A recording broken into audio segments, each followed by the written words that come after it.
Hello my dear friends, you're in the Military Summary channel, and this video we're going to discuss the most important events that took place during the previous 12 hours. We have a lots of very interesting updates, so let's start. And first we're going to talk about the United States of America. Today, as you know, Donald Trump is going to have a speech. He's going to talk a lot, and most of the political experts believe that Trump is going to talk about Ukraine.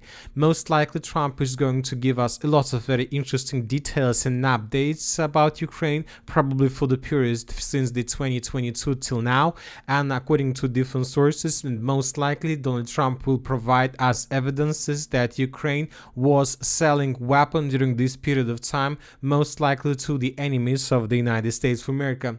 So this is exactly what Donald Trump was talking about yesterday, and most likely this is the reason why the United States of America cut supply, military supply and support to Ukraine completely.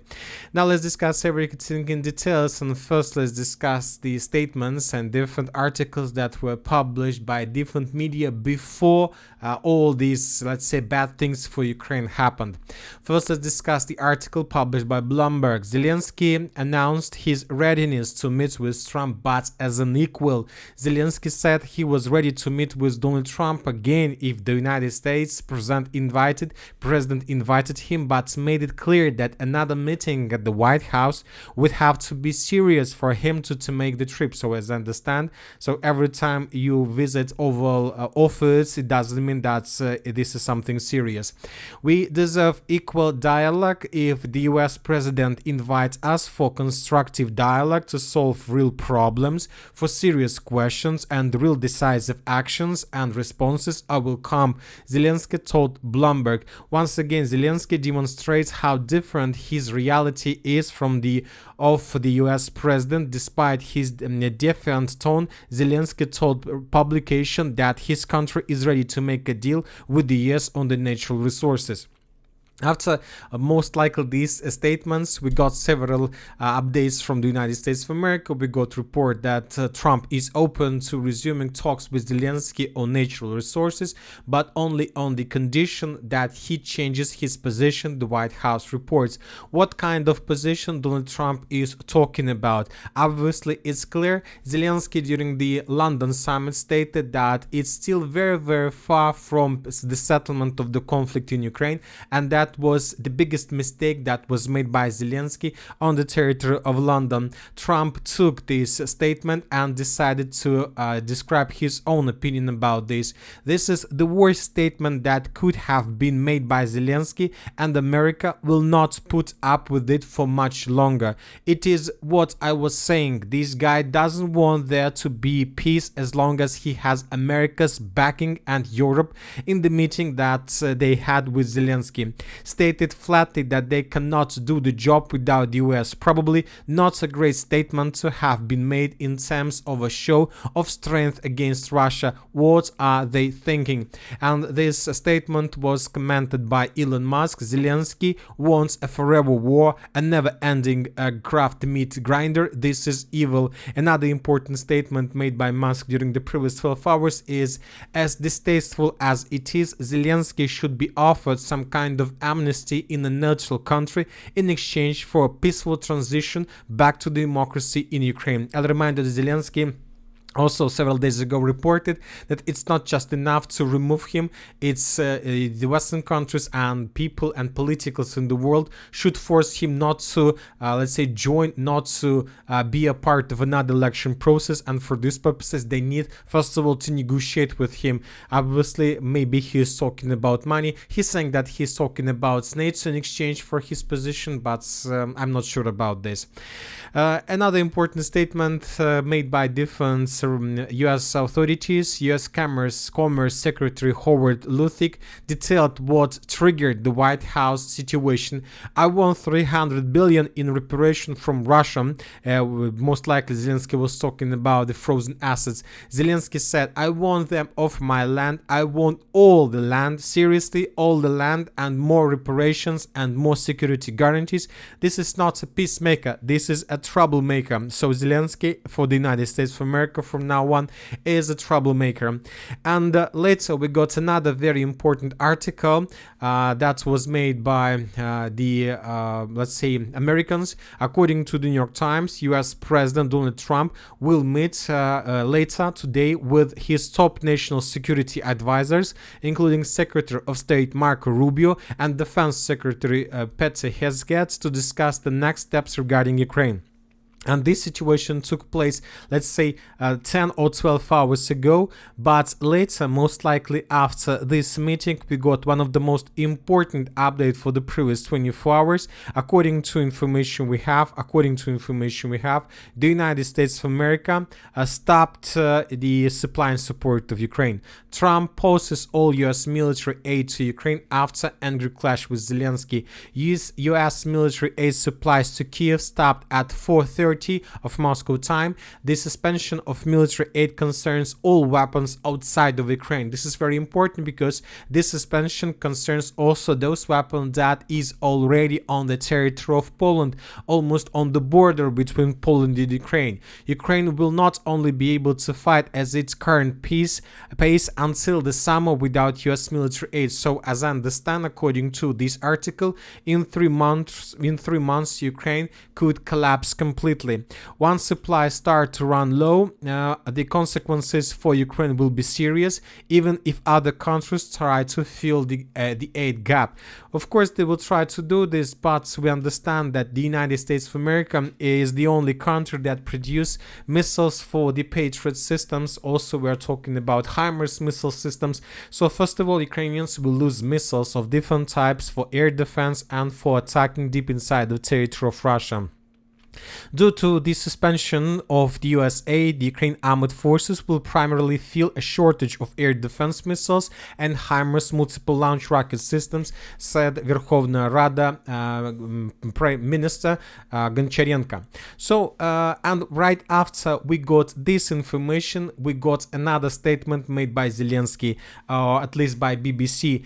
Probably they got this information from him or from his office. Zelensky does not plan to apologize to Trump or express regret for what happened in the Oval Office. Most likely, Ukraine and the United States of America decided completely all issues between them, and they decided to continue probably this conflict or to escalate the conflict once for another round.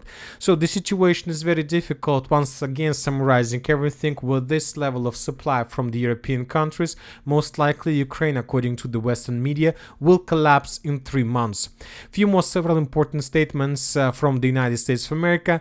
The USA entered the trade war with Canada, Mexico, and China. 25% on Canada and 25% on Mexico started tomorrow. That was stated by Trump. Furthermore, Trump has signed an executive order raising the tariff on the People's Republic of China to 20%. So we see that Donald Trump will have lots of problems, lots of headaches in the future. So obviously his target is to resolve issues with Ukraine, but saying that he needs to reduce or say to fix issues with Ukraine means that he wants to have probably a backup by Russia and Russian resources. Anyway, let's wait and see what is going to be next. As for now, let's discuss the situation in Ukraine. The Ukrainians, according to information we have, are planning to carry out another massive missile or drone strike on the territory of Crimea or the southern part of Ukraine. We got lots of reports during the previous days that the Russians were bombing and attacking this territory. According to information we have, the United Kingdom is responsible for preparation of this possible attack. So that's why the United Kingdom is the country that sent a lot of weapons to Ukraine and continue sending with the purpose to prepare this mission. But the Russians, as we understand, see everything, and the Russians during the previous several days destroyed a lot of warehouses and ammo depots on the territory of Odessa. We got a lot of videos, a lot of photos that confirm that the Russian established complete fire control over the city of Odessa and its region, trying to prevent from any attacks in the direction of Crimea. But we understand that the Ukrainians will continue. They need to show themselves from the strong points of view, and most likely Zelensky will do everything he can with the purpose to break any deals between Russia and the United States of America. But for this, he needs to make a very powerful blow on the territory of Crimea or something like this. Now let's back a little bit and let's discuss the situation in the Sujda area. During the previous 24 hours we got one important update from the Russian side. According to information we have, Russia announced the return of 33 residents of the Kursk region from Ukraine to the Russian Federation. All residents of the Kursk region who have returned to Russia from Ukraine will be provided with everything they need and will be helped to receive support measures, acting governor reported. So this is very important piece of news, because if you remember, after the conflict in the Oval Cabinet several days ago, we got report that Ukraine cancelled and let's say left the negotiation process with Russia, for example, for exchange of prisoners of war all for all, and Ukrainians left the negotiation process where the Russians were trying to find the solution with Ukrainians how to return back all civilians, and that was a very, very aggressive step from the Ukrainian side. But now we see that Ukrainians changed their mind and they returned 33 residents, which can be considered as a very, very positive step from the Ukrainian side. And maybe this step shows that Ukrainians still believe and maybe they want to find a solution with the Russians. Obviously, this is very interesting update. Now let's discuss the situation in the Sujda area itself. The Russians established complete control over the main supply roads. The Ukrainians suffer significant problems and everything is not so good. Let's discuss in details. According to information we have, according to pro-Ukrainian sources, Deep State, the Russians managed to improve their positions on the territory of the settlement of Lebedevka and to take under control up to 66%.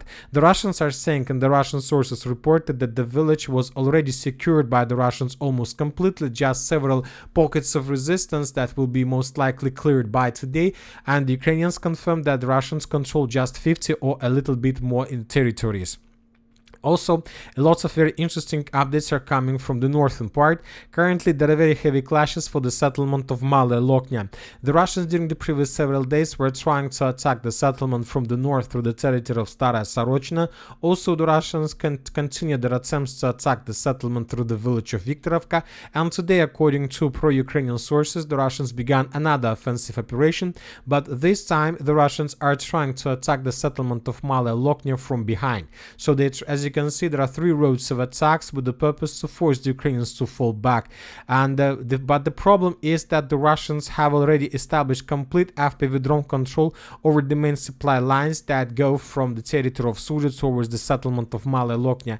During the previous 24 hours, the Russians published lots of videos of how they were attacking and FPV droning the Ukrainian positions, Ukrainian vehicles that were moving between the settlements of Sujda and Malaya Loknya itself. So we see that the situation for the Ukrainians in this part is very difficult, and we believe that in the very near future the Ukrainians would be forced to fall back.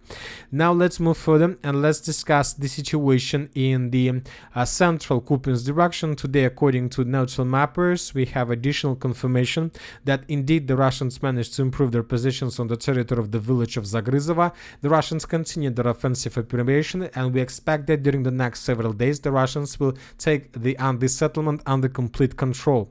Now let's move further and let's discuss the situation in the city of Chasavyar or Chasavyar-Konstantinovka direction. During the previous 24 hours and during the previous days, the Russians intensified their activities, artillery attacks, FPV drone attacks and aviation attacks along M32 road.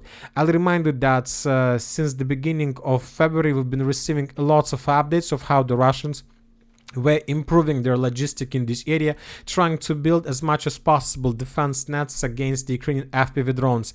And most likely the Russians are about to finish this process, and when the defense nets will be are completed, then the Russians most likely will begin another offensive operation, and we believe that the Russians are going to attack using the shortest line of attack along M32 road with the purpose to break through the Ukrainian defense belt and to enter the city of Konstantinovka as soon as possible.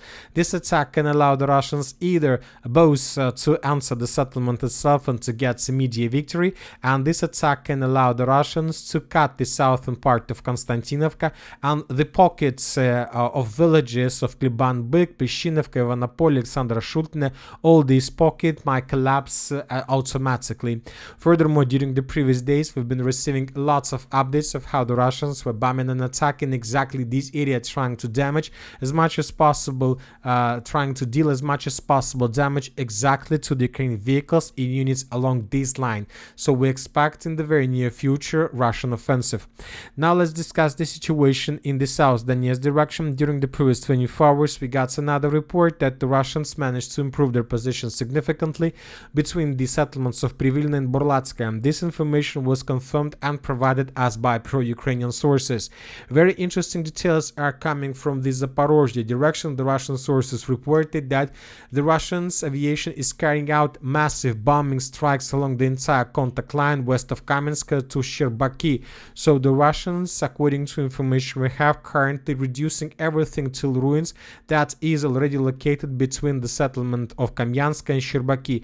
It's very difficult to understand what exactly the Russians are doing, but something tells us that maybe the Russians are planning to launch another offensive operation. Once again, according to different sources, if the situation continues developing the same way as it is right now, then most likely Ukraine will collapse somewhere by summer without the weapons of the United States of America.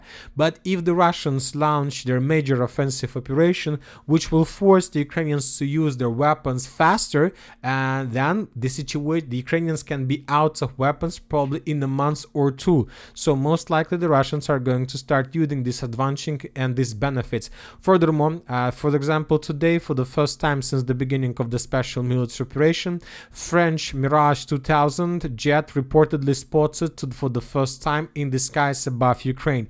So despite the fact that the United States of America stopped supporting Ukraine, the European countries will try to help Ukraine as much as possible with the purpose to hold the lines. So the Russians have a small gap, probably for a month or 2 months, when they can begin their major offensive operation, because after this time, most likely the European countries will be able to start this rebuilding process, and they will start sending weapons to Ukraine, and probably in half a year Ukraine will be able to stabilize the situation.